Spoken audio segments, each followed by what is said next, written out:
Hi friends, welcome back. तो अभी की लेटेस्ट न्यूज़, ब्रिटेन के बाद मोदी सरकार ने कनाडा का नंबर लगा दिया। भारत में एम्बेसी रखी है तो भारत के डिप्लोमेट आगे पता नहीं, अब तो पता चलेगा। पर जो ब्रिटेन के साथ हम लोग कर रहे हैं दैट इज़ जस्ट, मैं क्या बोलूँ उसके बारे में, वर्ड्स नहीं है। जो जिस तरह से एक्शंस लिए जा रहे हैं कुछ मेजर है। अब देखते हैं कनाडा में क्या चल रहा है। तो वीडियो शुरू करते हैं। वीडियो शुरू करने से पहले अगर आप चैनल पर नए हो और आपने अभी तक सब्सक्राइब नहीं किया तो जल्दी से पहले सब्सक्राइब के बटन और बेल आइकन को क्लिक कर लो ताकि आपको हमारे सारे न्यू वीडियोस के नोटिफिकेशन मिल जाए जैसे हम अपलोड करें। अगर आपको वीडियो पसंद आता है प्लीज लाइक एंड शेयर। चलिए शुरू करते हैं। पता है, मुझे एक बात समझ नहीं आ रही। अगर कोई ऐसे एलिमेंट्स आपकी कंट्री में हैं, जैसे मैं कह रही हूँ कनाडा में या यूके में या यूएसए में, जो इंडिया से आए हुए हैं और वो इंडिया के लिए प्रॉब्लम्स क्रिएट कर रहे हैं और इंडिया आपको बोल रहा है कि आप एक्शंस लो या उनको हमारे पास भेज दो या कुछ इसी टाइप से बोल रहे होंगे कुछ, तो आप क्यों नहीं ले रहे हो? क्या आपको लगता है कि इंडिया में प्रॉब्लम्स क्रिएट होना आपसे कोई लेना देना नहीं है? तो अगर आप ये सोच रहे हो तो आपको ये पता होना चाहिए कि ये जो लोग हैं जो इंडिया के लिए, जिस कंट्री में वो पैदा हुए थे या जिस कंट्री से एसोसिएटेड हैं, अगर वो उस कंट्री के नहीं हो पा रहे तो आपको क्या लगता है आपकी कंट्री में रहकर क्या वो आपकी कंट्री को किसी तरह से हेल्प या बेटर करेंगे कि वहां पे भी प्रॉब्लम्स आपकी कंट्री में भी क्रिएट करेंगे? नॉर्मली वो लोग हैं जिनके पास उस कंट्री का पासपोर्ट है, जिस कंट्री में वो अब बैठे हुए हैं। कनेडियंस वहाँ पे जो कनेडियंस हैं वो वहाँ शोर मचा रहे हैं, वहाँ पे ब्रिटिश शोर मचा रहे हैं, तो हर बंदे के पास उस कंट्री का पासपोर्ट होगा। और वो ये कह रहे हैं ठीक है, पहले हम जिस कंट्री से आए थे उससे हमें प्रॉब्लम्स हैं और जो भी कार्य करने, जब तक कोई लॉ ब्रेक नहीं होता गवर्नमेंट कोई कुछ कर नहीं सकती।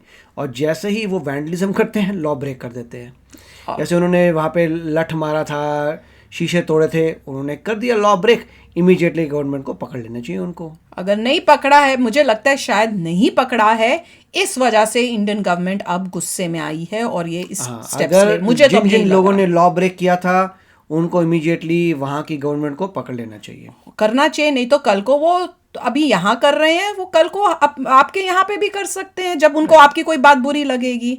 ये इतनी सिंपल सी बात समझ क्यों नहीं आ रही है? मुझे तो समझ नहीं आया। अगर वाकई ये बात है जो हम सोच रहे हैं, हो सकता है कुछ और हो जो अभी हमारे साथ शेयर नहीं किया है, वो अभी दोनों गवर्नमेंट्स के बीच में चल रहा होगा और वो ऐसा होगा कि वो अभी शेयर नहीं करना चाहते होंगे। तो चलो वीडियो शुरू करते हैं। भारत के अंदर और भारत के बाहर जिस तरीके से मोदी गवर्नमेंट इस खालिस्तानी मूवमेंट के साथ डील कर रही है उसको देखकर ऐसा लग रहा है कि अब तो कुछ बड़ा होने ही वाला है। सिख फॉर जस्टिस और खालिस्तानी एलिमेंट्स खासतौर पर 4 देशों में एक्टिव हैं: अमेरिका, ब्रिटेन, ऑस्ट्रेलिया और कनाडा। ये चारों देश फ्रीडम ऑफ एक्सप्रेशन के नाम पर खालिस्तानी मूवमेंट को अपने देश में पनपने दे रहे हैं, भारत विरोधी ताकतों का समर्थन कर रहे हैं। एंड आज नहीं, भारत पिछले कई सालों से कह रहा है कि ये देश एंटी इंडिया खालिस्तानी एलिमेंट्स के ऊपर एक्शन ले, मगर ये सब एंजॉय करते रहते थे। लेकिन अब मोदी गवर्नमेंट एक्शन मोड में आ गई है। अभी पिछले हफ्ते ब्रिटेन का नंबर लगा था और अब मोदी सरकार ने कनाडा का नंबर लगा दिया है। रिसेंटली कनाडा के अंदर भी इंडियन एम्बेसी और इंडियन कंसुलेट्स के ऊपर लगातार हमले काफी बढ़ गए थे। वहाँ पर कई सारी हिंदू कम्युनिटी के लोगों को भी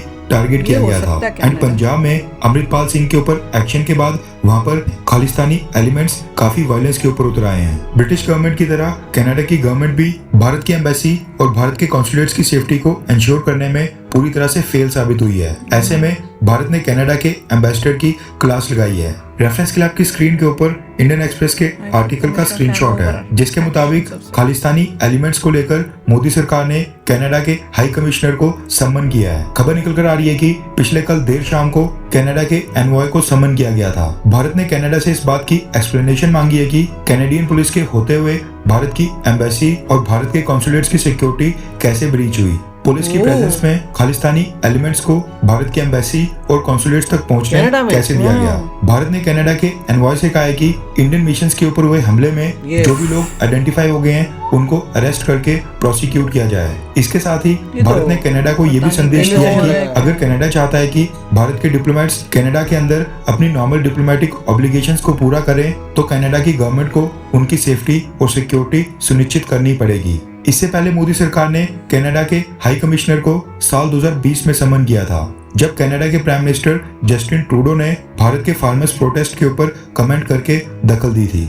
वैसे देखा जाए तो कनाडा के प्राइम मिनिस्टर जस्टिन ट्रूडो की हिस्ट्री रही है कि वो कनाडा के अंदर खालिस्तानी एलिमेंट्स के साथ अच्छे रिलेशंस बना के रखते हैं। उनकी रैलीज को भी बता रहे अटेंड थे करते votes की हैं वजह एंड से। उनको प्रोटेक्ट करने का काम करते हैं। वो भी तब जब खालिस्तानी मूवमेंट के कारण साल 1985 में 260 से ज्यादा कनेडियन सिटीजन्स मारे गए थे। आप में से शायद ज्यादा लोगों को ये पता नहीं होगा कि 23 जून 1985 को कनाडा से लंदन होते हुए दिल्ली आ रही एयर इंडिया की फ्लाइट में बॉम्ब ब्लास्ट हुआ था।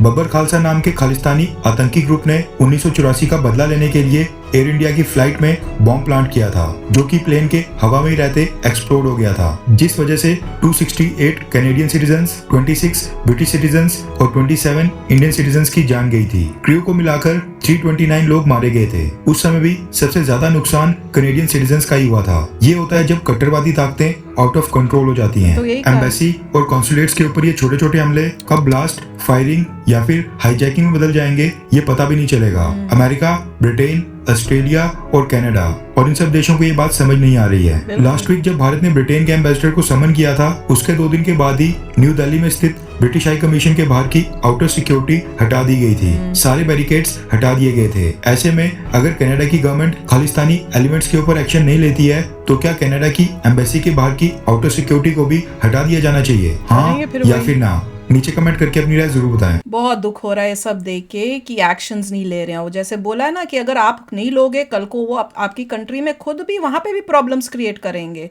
वो अभी धीरे धीरे देख रहे हैं कि कहाँ तक हमें कोई मतलब पकड़ता नहीं है, और जैसे जैसे उनको दिखेगा वो और आगे ऐसी और गलत काम करेंगे। पर बहुत ही शॉकिंग लग रहा है कि वहाँ पे तो कई ऐसी दिखा रहे थे जिसको देख के लगा कि कहीं कहीं पे तो सिचुएशंस बहुत ही पता नहीं खराब कहाँ हो की चुकी है। footage थी। कहाँ थी, कब की थी, पर लग रहा है। कहीं पर तो पर पूरा जब भी दंगा हुआ फसाद है लग रहा था। हुआ तो है ना, अगर अभी नहीं था पहले कभी हुआ ही है, तो वहां पे अगर तभी कर लेते तो शायद आज ये नौबत नहीं आ रही होती। पर India I think is doing correct. वो तो एक्शन स्टिक लेने चाहिए, प्रेशराइज करना चाहिए। अगर आप वहां पे हो और वहां पे भी आप अपनी कंट्री में एक्शंस नहीं ले रहे हो, then how will you have good relationships with India? क्योंकि अगर आप एक्सपेक्ट कर रहे हो कि आपके केस में इंडिया आपकी करे, तो इंडिया के टाइम में आपको भी करने पड़ेगी, तभी तो रिलेशनशिप्स बनेंगे। देखिए, इसमें सब जगह एक ही पॉइंट आता है कि हर कंट्री कहेगी भैया हम भी डेमोक्रेसी हैं और आप भी डेमोक्रेसी हैं। पीसफुल प्रोटेस्ट का राइट सब लोगों के पास है, इसमें हम कुछ नहीं कर सकते। मगर अगर किसी ने वायलेंस किया तब उसे पकड़ सकते हैं।